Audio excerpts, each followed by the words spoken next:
I rise like the sun sometimes, but then I fall. Like a black moon, I rise when the night falls. When the night falls, the mic calls, so listen, it's the ultraviolet rays that keep me rising on the mission. What up, Hype Beast? Welcome to Exceed the Hype. It's your boy Lucrecio about to jump into beast mode because it's grind time all summer long, alright? So today's video is about the Toronto Raptors. So they were eliminated in the semifinals against Cleveland in a 4-game sweep after winning 59 games this regular season and being the #1 seed in the Eastern Conference. After such a successful season, they ended up kind of flaming out. Not necessarily that they lost to Cleveland, the 4 seed or whatever, lost to LeBron James, but just the way they lost. After the series, they ended up firing Dwayne Casey once again. He led them to 59 games and the #1 seed. Didn't think he necessarily deserved to be fired, but apparently they just felt that he wasn't getting it done as the coach of this team. Me personally, my thoughts on that series is just, there was one moment that stuck out to me, and that was game 2. First of all, game 1, I thought LeBron played pretty bad. I thought the shot selection was bad. He shot a normal percentage for a normal NBA player, but for him, I thought he shot a very poor percentage. Thought he took poor shots, and they still won at the end, right? When Valanciunas and those guys couldn't get that tip in. All right, well, those types of games happen. No big deal, in my opinion. Game 2 was the big deal. Game 2, I just felt that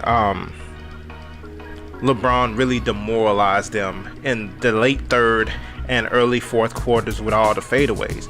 Because if you watch the game, for a majority of that time when he was going on that run with fadeaway jumper after fadeaway jumper after fadeaway jumper, they were only ahead by like 10 points. The Raptors weren't down by enough, but it just seemed, they seemed so deflated that it just seemed like the game was over already at that point, even though in reality it really was not over yet, right?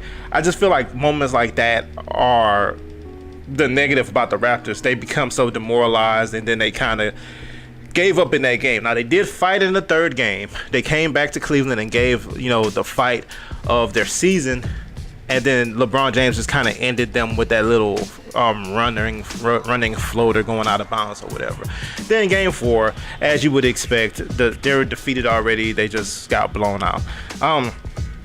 I don't personally think they have a favorite amongst these candidates. I think it might go to Jerry Stackhouse. Once again, I wonder about that, because if you're gonna fire a 59-win coach, why would you hire just one of his staff? I just don't understand that. But I do think Jerry Stackhouse will get a chance. But we'll see. I will be bringing you that when that news drops, as far as who the next Toronto Raptors coach is. The Raptors need to look to build via free agency. I don't think they should try to trade anybody away, personally. You have to remember that DeRozan and Kyle Lowry want to be there. There's not a whole lot of top talent in the NBA that wants to go to Toronto. Not that there's anything wrong with Toronto, but just people don't want to leave the States for whatever reason.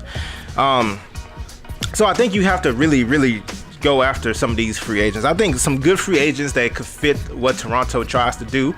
Number 1, Julius Randle. I think Julius Randle, he will not stay with the Lakers. They will not re-sign him. They freed up all that money. They're trying to free up more money so they can see if they can get LeBron there. There's rumors that he wants to move to LA and enroll his kids in LA and LA schools or whatever, and be a part of the LA AAU circuit or whatever.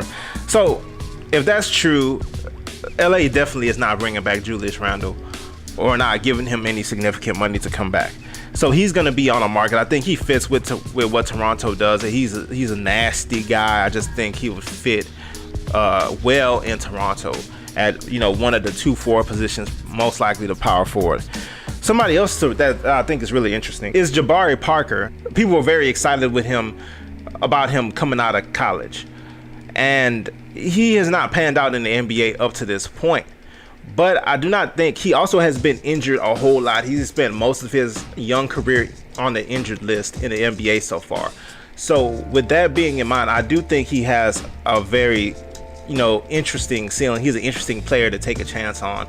And I think with the Raptors, he could play both of those forward positions. And I just think he still has a high ceiling. We don't know what he is in the NBA yet. And I think he could still be good. So Jabari Parker is somebody they should really look at. And Aaron Gordon is also a restricted free agent with the Orlando Magic.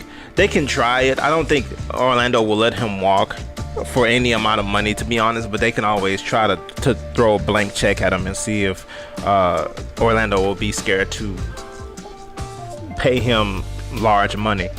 Another thing they need to focus on is re-signing Fred VanVleet, because he's just been great for them. He has ran that second unit. He is a big part of the reason why that second unit has been so effective. He shoots well from the three-point line.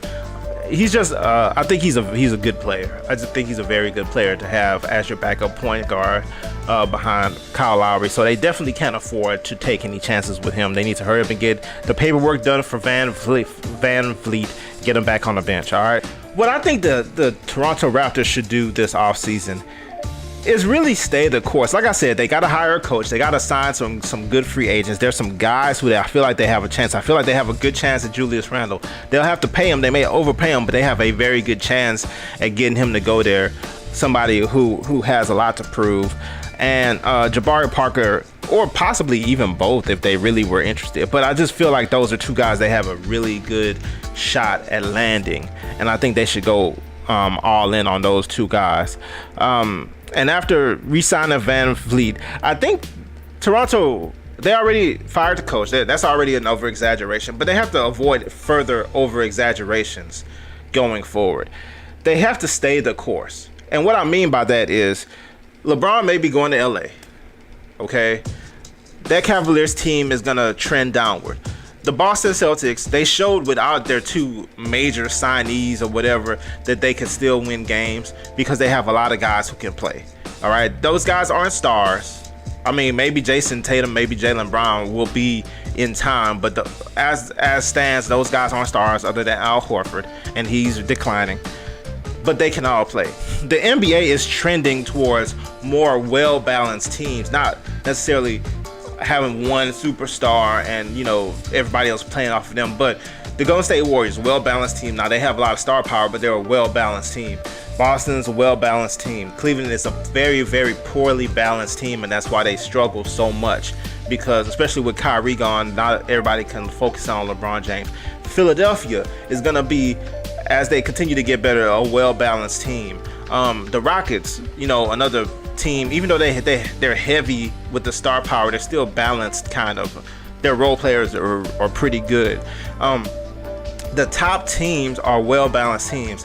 Toronto is a fairly well-balanced team. I just feel like they have to add more talent and continue to be a balanced team. I don't think they should really break up their unit to try to bring in somebody else. I think they could bring in people who could add to what they already have going. The whole point is you definitely can't try to tear it down and rebuild it, because it's going to take many years. And this is like the best team Toronto has ever had.